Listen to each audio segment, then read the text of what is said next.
YouTube के Sunita tutorial में आपका स्वागत है। काव्य सौंदर्य के तत्व के अंतर्गत रस, अलंकार व छंद आते हैं।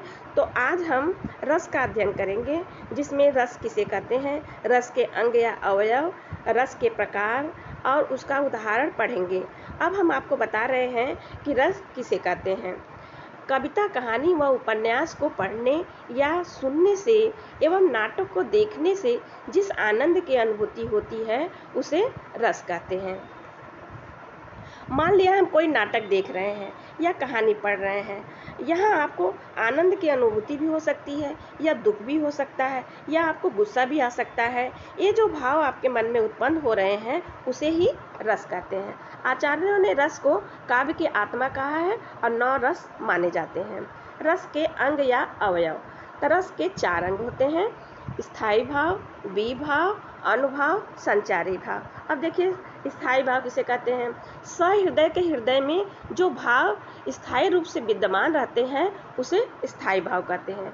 रति नामक स्थायी भाव जब चाहे, उदाहरण देखिए, रति नामक स्थायी भाव जब चाहे संयोगावस्था में हो या वियोगावस्था में या अन्य कोई परिस्थिति हो, मानव हृदय में यह भाव बराबर बना रहता है।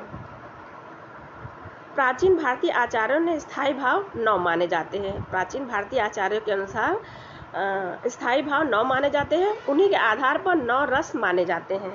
अब देखिए, विभाव क्या होता है? जिसके कारण सहृदय को रस प्राप्त होता है वह विभाव कहलाता है, अर्थात स्थायी भाव का कारण विभाव कहलाता है। अब इसका एग्जाम्पल देखिए, जैसे शत्रु को देखकर क्रोध का भाव उत्पन्न होता है। शत्रु को देखकर क्रोध का भाव उत्पन्न होता है, तो यहाँ शत्रु क्या हुआ? विभाव हुआ। वह क्रोध का कारण है शत्रु। अब विभाव कितने प्रकार के होते हैं? 2 प्रकार के। एक आलंबन विभाव होता है, जिसके विषय में स्थायी भाव जागृत होता है, वह आलंबन विभाव है। अब यहाँ देखिए, इसका उदाहरण, शेर को देखकर स्थायी भाव भय जागृत होता है, तो शेर आलंबन विभाव हुआ। शेर क्या हुआ? आलंबन विभाव। उद्दीपन विभाव, जिससे स्थायी भाव उद्दीप्त होता है उसे उद्दीपन विभाव कहते हैं। जिससे स्थायी भाव उद्दीप्त होता है उसे उद्दीपन विभाव कहते हैं। अब उदाहरण देखिए इसका, वन प्रदेश में अंधकार और अकेले में शेर को देखकर भय का स्थायी भाव उद्दीप्त होता है। अर्थात यहाँ वन प्रदेश में अंधकार, एकांत, सिंह की गर्जन, उसकी खुला हुआ मुंह, जंगल की भयानकता आदि सब क्या है? उद्दीपन विभाव है। अनुभाव, अस्थायी भाव के जागृत होने पर आश्रय की बाह्य चेष्टाओं को अनुभाव कहते हैं। अनुभाव का उदाहरण देखिए आप, शेर को देखकर नायक भागने लगे, जूता निकाल ले, चिल्लाने लगे, रोंगटे खड़े हो जाए, उसके हक्का बक्का हो जाए, पसीने से तर तर हो जाए, ये सब क्या है? अनुभव है। अनुभव के उदाहरण है। संचारी भाव चौथा है। संचारी रस के अवयव या अंग में चौथा है संचारी भाव। तो संचारी भाव में आश्रय के मन में उठने वाले अस्थिर मनोविकारों को संचारी भाव कहते हैं। ये मनोविकार पानी के बुलबुलों की भांति बनते हैं और मिटते रहते हैं, और जबकि स्थायी भाव अंत तक बने रहते हैं।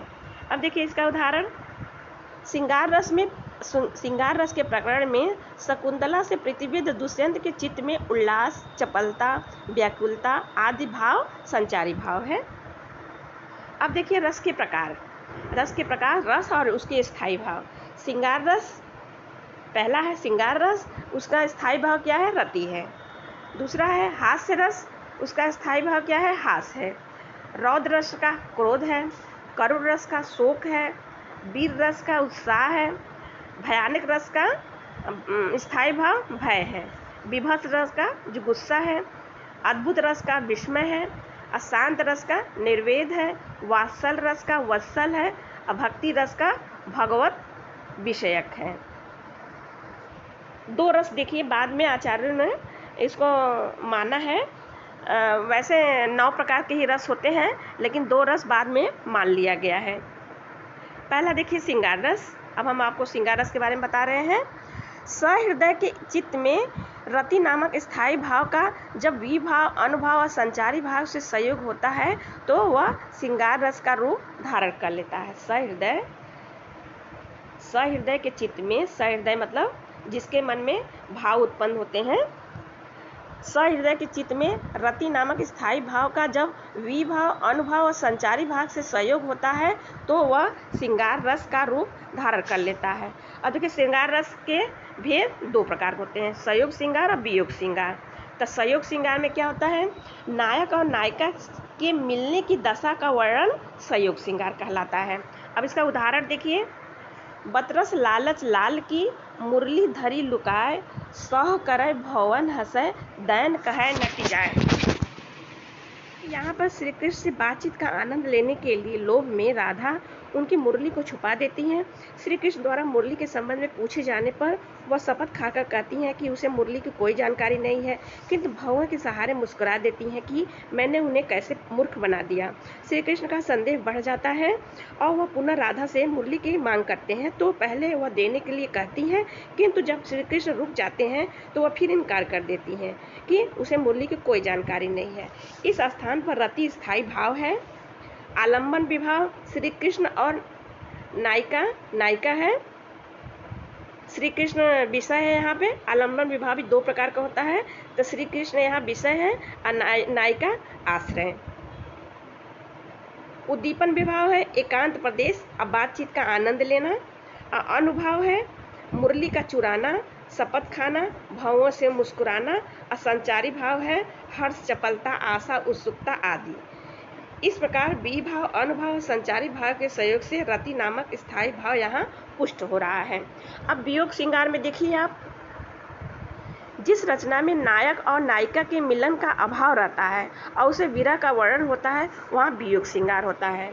इसका उदाहरण देखिए, हे खगमृग हे मधुकर श्रेणी, तुम देखी सीता मृग नैनी। यहाँ रामचंद्र जी, लक्ष्मण जी सीता जी को खोज में निकले हैं, वन वन में पक्षियों से पूछ रहे हैं। तो यहाँ देखिए ये वियोग श्रृंगार का उदाहरण है। अब देखिए हास्य रस क्या होता है, अपने अथवा पराये परिधान, वचन अथवा क्रियाकलाप आदि से उत्पन्न हुआ हास नामक स्थायी भाव विभाव, अनुभाव और संचारी भाव के सहयोग से हास्य रस का रूप ग्रहण करता है।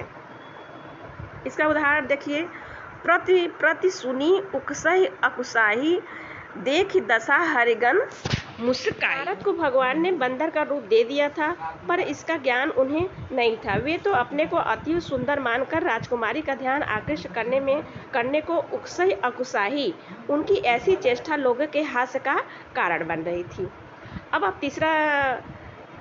तीसरा रस देखते हैं, रौद्र रस। क्रोध नामक स्थायी भाव जब विभाव, अनुभाव और संचारी भाव के सहयोग से रौद्र रस के रूप में पुष्ट होता है। इसका उदाहरण देखिए, श्री कृष्ण के सुन वचन अर्जुन क्षोभ से जलने लगे, जब सब सील अपना भूल कर कर्तव्य युगल मलने लगे, संसार देखे अब हमारे शत्रु रण में मृत पड़े, करते हुए यह घोषणा वे हो गए उठकर खड़े। देखिए ये प्रसंग, इस छंद में अभिमन्यु का वध हो जाने के बाद कौरवों की प्रसन्नता अर्जुन के क्रोध का भाव का आलंबन है। और कृष्ण के वचन आश्रय रूप अर्जुन के क्रोध भाव के उद्दीपन है। अर्जुन की घोषणा अनुभाव है और आवेग, उग्रता, अमर्ष, गर्व आदि संचारी भाव है। अब आगे हम करुण रस देखते हैं। शोक स्थायी भाव विभाव, अनुभाव और संचारी भाव के सहयोग करुण रस की दशा को प्राप्त होता है। इसका उदाहरण देखते हैं, अभी तो मुकुट बंधा था माथ, हुए कल ही हल्दी के हाथ, खुले भी न थे लाज के बोल, खुले भी न थे चुंबन शून्य कपोल, हाय चूक गया संसार बना सिंधु रंग। सुमित्रानंद पंत की इन पंक्तियों में सुखमय संसार के अचानक नष्ट हो जाने से जन्मी निराशा की अभिव्यक्ति हुई है। किसी नववधु का प्रियतम विवाह के बाद पहले दिन दिवंगत हो गया है। यहाँ पर नववधु आश्रय है, विषय उसका दिवंगत पति विषय है। अनुभाव नायिका का दुख में मौन रह जाना अनुभाव है। संचारी भाव विषाद, चिंता, लज्जा आदि संचारी भाव है। इन सब के शोक के भाव परिपुष्ट या प्रगाढ़ होकर करुण रस के रूप में व्यंजना हुआ है। ये हो गया करुण रस के उदाहरण।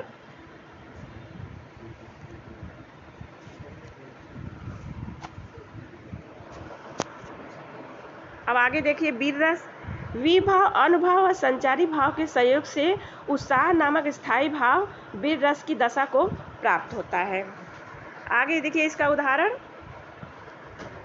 आए होंगे यदि भरत कुमत बस वन में, मैंने भी यह संकल्प किया है मन में, उनको यह सर का लक्ष्य चुनूंगा क्षण में, प्रतिषेध आपका भी न सुनूंगा रण में। भरत जी जब रामचंद्र जी से मिलने वन में आए हुए हैं, उसी समय का यह प्रसंग है। यहाँ पर स्थायी भाव उत्साह है, लक्ष्मण आश्रय है, भरत आलंबन है, उद्दीपन भरत का वन में आगमन का समाचार है, अनुभव लक्ष्मण के वचन है, संचारी भाव उत्सुकता, चपलता और उग्रता है। अब भयानक रस देखते हैं। भयानक रस का क्या उदाहरण है? पहले हम अर्थ देखते हैं। विभाव, अनुभव और संचारी भाव के सहयोग से भय नामक स्थायी भाव,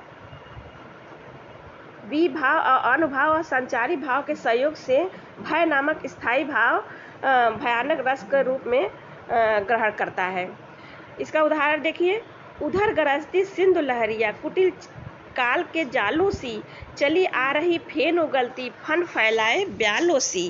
सिंधु नदी की जो कि पहाड़ों से निकलती है, उनकी व्याख्या करते हुए कहते हैं कि सिंधु नदी पहाड़ों से गरजती हुई इस प्रकार चली आ रही थी कि जैसे कि क्रूर मौत का जाल चली आ रही हो। वह बिल्कुल सांप के समान प्रतीत हो रही थी, जैसे सांप फन फैलाए फेन उगलती हुई नीचे आ रही हो, भय उत्पन्न करती है। आगे हम विभत्स रस देखते हैं। विभाव, अनुभव, संचारी भाव के सहयोग से जुगुस्सा, घृणा स्थायी भाव विभत्स रस का रूप ग्रहण करता है। इसका उदाहरण हम देखते हैं। सिर पर बैठो काग, आँख दो खात निकारत, खींचे जीबहि स्यार अति आनंद उद धावत, गिद्ध जांग को खोद खोद के मांस उपारत, स्वान अंगुरी काट काट के खाद बिदारत। यह शमशान का चित्र है। राजा हरिश्चंद्र इस दृश्य को देख रहे हैं। हरिश्चंद्र यहाँ पे आश्रय है। आलंबन मुर्दे, मांस और शमशान का दृश्य है। उद्दीपन गिद्ध, सियार, कुत्ते आदि द्वारा मांस का नोचना और खाना है। अनुभव राजा का इनके बारे में सोचना है। संचारी भाव मोह, ग्लानि आदि है। इन सब से राजा के मन में उठने वाला घृणा का भाव स्थायी है। इस प्रकार यहाँ पर विभत्स रस की व्यंजना हुई है। आगे देखते हैं। अद्भुत रस। आश्चर्यचकित वस्तुओं को देखने सुनने से विस्मय भाव जागृत होता है। वह विभाव, अनुभव और संचारी भाव से अद्भुत रस में परिणत हो जाता है। अखिल भुवन चर अचर सब, उदाहरण देखिए। अखिल भुवन चर अचर सब, हरि मुख में लखिमात, चकित भई गद्य वचन, विकसित दृग पुलकातु। यहाँ जसोदा कृष्ण के मुख में चर अचर समस्त भुवन को देखकर चकित हो जाती हैं। उनका वचन गद्य हो जाता है, आंखें फैल जाती हैं। इस प्रकार यहाँ पे आश्रय यशोदा माँ है, आलंबन कृष्ण का मुख है, उद्दीपन मुख के भीतर का दृश्य है, अनुभव आंखों का फैलना गद्य वचन है, संचारी भाव दैन्य भय आदि है। इन सब आश्चर्य का भाव पुष्ट होकर अद्भुत रस में परिणत हुआ है। अब हम शांत रस देखते हैं। विभाव, अनुभव और संचारी भाव के सहयोग से निर्वेद नामक स्थायी भाव शांत रस के रूप में ग्रहण करता है।